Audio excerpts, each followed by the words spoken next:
មិនត្រឹមតែជាកន្លែងស្នាក់នៅទេប៉ុន្តែជាកន្លែងបង្កើតសុភមង្គលក្តីសុខនិងអនុស្សាវរីយ៍ល្អៗ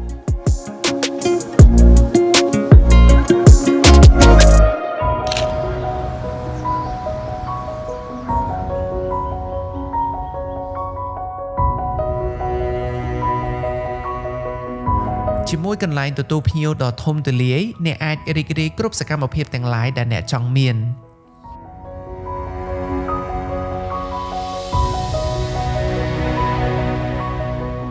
ផ្ទះបាយជាបេះដូងនៃផ្ទះដែលអាចឲ្យអ្នកបង្កើនភាពស្និទ្ធស្នាលតាមរយៈការចម្អិនអាហាររួមគ្នានិងទទួលទានអាហារជុំគ្នា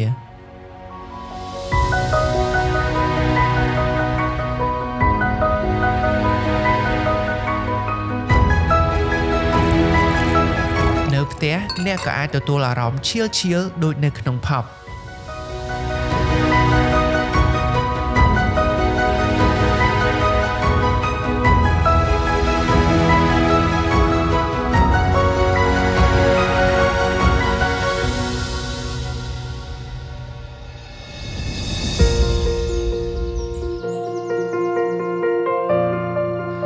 បន្ទប់គេងដែលអ្នកអាចទទួលបានថ្ងៃថ្មីពោរពេញដោយអារម្មណ៍ស្រស់ស្រាយនិងថាមពលវិជ្ជមាន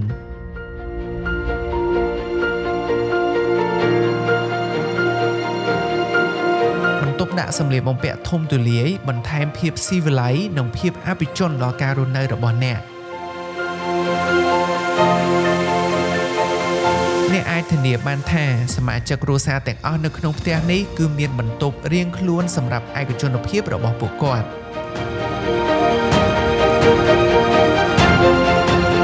រៀងរាល់ព្រឹកអ្នកអាចទទួលអារម្មណ៍ស្រស់ស្រាយពីសួនបេតុងនៅក្រៅផ្ទះ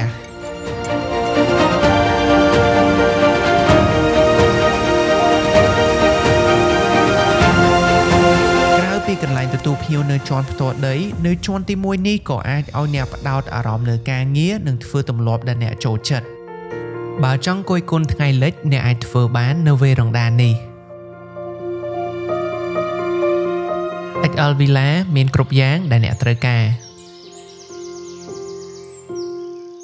បុរី ML ធ្វើឲ្យជីវិតកាន់តែមានសុភមង្គល